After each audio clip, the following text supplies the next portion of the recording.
Hello students, today in this video we are going to have a quick revision for your slip test, that is from kingdom fungi up to lichens.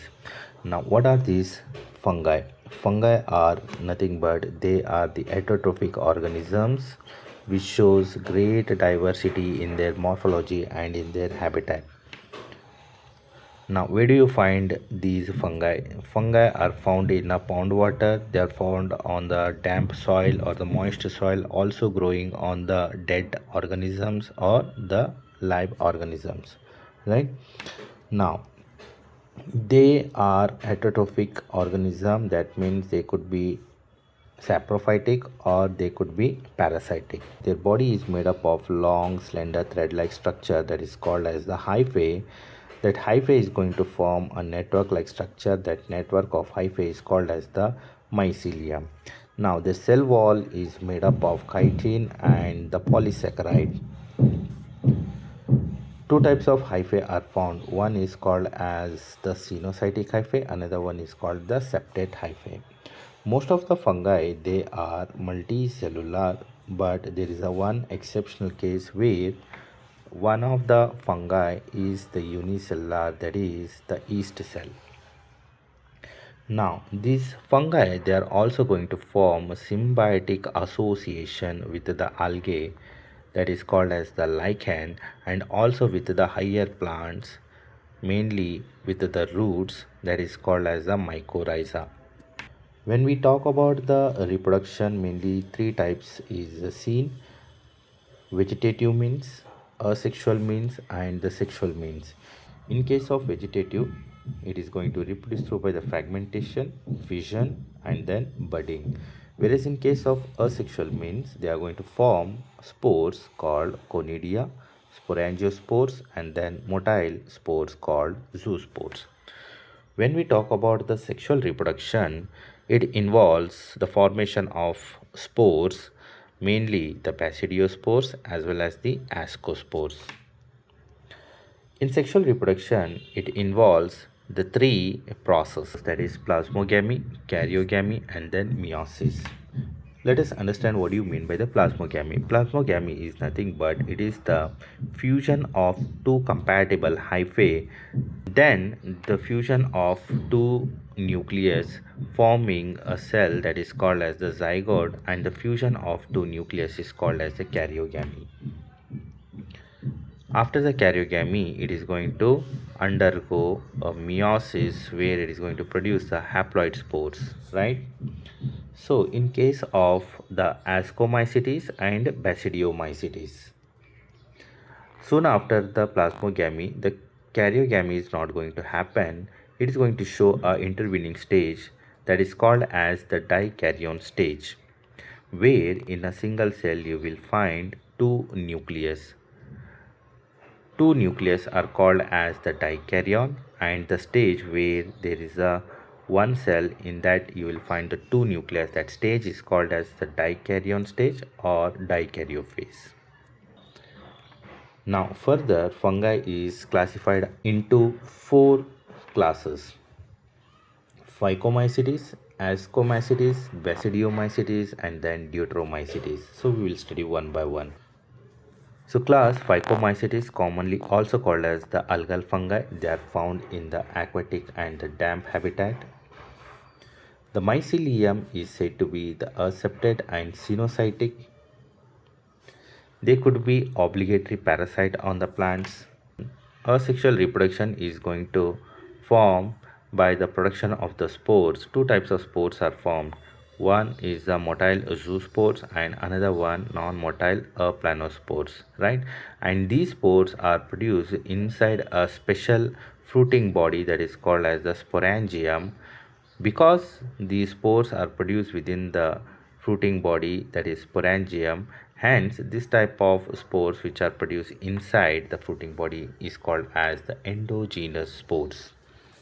When we talk about the sexual reproduction, it is going to form a spore that is called as the zygospore. It happens by the fusion of two gametes, right? Male and female gametes. Now you will find the different types of gametes fusing together Based on that, there are certain types are there: isogamous, anisogamous, and then oogamous.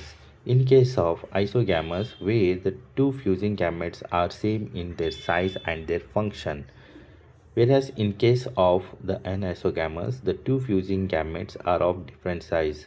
One will be larger, another one will be smaller. Both could be having the flagellas, right? Whereas in case of oogamous, one is a larger, usually the larger one is a female gamete, here this one, and the smaller one is the male gamete, right? And the female gamete don't have the flagella, whereas in case of male, flagella is always present. When such gametes, one motile, another one is non-motile, and one is smaller in size, another one is larger in size, when such gametes fuse together, that is called as the oogamous. Examples include mucor, rhizopus. Rhizopus, commonly it is also called as the bread mold, and then albuco. Moving to the next one, that is the class Ascomycetes. It is also called as the sac fungi. When we look at its habitat and nutrition, habitat, they are saprophytic and decomposers. They could be parasitic or coprophilous. That means they may grow on the dung, right, or the excreta of the animals. It includes, Ascomycetes includes unicellular fungi, that is yeast. Its scientific name is Saccharomyces cerevisiae, and it also includes most of the multicellular fungi. When we talk about its hyphae is said to be the branched and septate, right? Asexual reproduction, it is going to form exogenously produced spores, that is called as the conidia, whereas the sexual reproduction, it is going to form the spores, that those spores are called as the ascospores, which are produced in a sac like structure, that is called as the ascus, and these ascus in turn produced in the fruiting body, that is called as the ascocarp, right? Example includes Aspergillus, claviceps, neurospora, which is extensively used in the biochemical and genetic work. Also, there are certain edible fungi are there like morels, truffles, and then buffles. Ascomycetes also include fungi that is called as the penicillium, which is going to form a drug that is called as a penicillin, which is also known as the wonder drug, which is used to treat the infection. Now, the class Basidiomycetes, it is also known as the club of fungi. It includes mushroom, toadstools, puffballs, and then bracket fungi. They are going to grow on the soil, on the logs, on the tree stumps, and also as a parasites. Their mycelium is said to be branched and septate. They are going to reproduce through by the fragmentation, whereas asexual reproduction is completely absent in case of Basidiomycetes. They are going to reproduce through by the sexual means, which involves plasmogamy, karyogamy, and then meiosis. Here the example includes the mushroom, Astiligo, and then Puccinia. Let's talk about the class Deuteromycetes. It is also called as fungi imperfecti or imperfect fungi. These are called as imperfect fungi. It is because there is an absence of sexual reproduction. Hence, these are called as the imperfect fungi or fungi imperfecti. So, when the sexual phase is identified by the or recognized by the scientist, this group of fungi, either they will be placed under the Ascomycetes or they will be placed under the Basidiomycetes. What kind of mycelium they are having? They are having septate and branched. Then how they are going to reproduce? They are going to reproduce only through by the asexual means, by producing exogenously produced spores. Those are called as the conidia, right? And they are saprophytic as well as they are parasitic, which includes alternaria, coletotrichum, and trichoderma as an example. Here you can see These are going to form a disease called early blight of the potato, mainly caused by the fungus that is called as Alternaria solani, and one more disease in potato, that is late blight of potato, which is caused by another fungus, that is Phytophthora infestans. Then in case of sugarcane, disease called bud or red rot of the sugarcane caused by the Coleotrachum falcatum. Now coming to the kingdom Plantae, right? Kingdom Plantae includes eukaryotic photosynthetic organism with cellulosic cell wall, and also they are having the green color chloroplast which helps in the photosynthesis. Hence they are autotrophic organisms. But some of the plants are also partially heterotrophic. Examples like Dionia, which is also called as Venus flytrap. Another example, bladderwort, which is aquatic. Another one example, that is Nepenthes, which is commonly called as pitcher plant, and Sarracenia. These are actually the insectivorous, which are going to trap the insect for the fulfillment of the nitrogen, because these plants are growing on the nitrogen deficiency soil. Hence, they are going to trap the insect for the nitrogen sources. There's a one more plant that is called as cascata. Here you can see the yellow color tendril like structure which is growing spirally on the green color plant, right? The one which is a yellow color is the cascata. Because it lacks the chlorophyll, it enables to produce its own food through by the photosynthesis. Hence it is going to grow on another plant, where it is going to get its nutrition by inserting its root like structure that is called as the hostorium inside the stem, from where it is going to absorb the nutrients. Hence it is the parasitic. So cascata is the example of parasitic, whereas the Nepenthes, Sarracenia, bladderwort, then Dionia, they are the example of insectivorous. The plants are going to show two generations, which is going to alternate each other. The one diploid sporophytic phase, another one is a haploid gametophytic phase, where they are going to alternate in their life cycle. Hence, plants show alternation of generation. So kingdom Plantae further divided into 5 divisions, that is division algae, bryophytes, pteridophytes, gymnosperm, and then angiosperm. Moving to the next kingdom, that is kingdom Animalia. Animals are heterotrophic eukaryotic multicellular organisms, and they lack the cell wall, which is present only in case of the another kingdom. It could be Monera, it could be Protista, it could be Fungi, it could be Plantae, but the cell wall is completely absent in case of animal cells. Animals are directly or indirectly they are depending on plants, right? Also they show holozoic type of a nutrition, where they are going to engulf the food and they take into the stomach where the digestion occurs, and the storage of food is takes place in the form of the glycogen or the fats. Animals show a definite growth pattern. Also they are going to show elaborated sensory and neuromotor mechanism. All animals, they are capable of the locomotion, and reproduction involves a copulation followed by the embryological development. Let's talk about the viruses.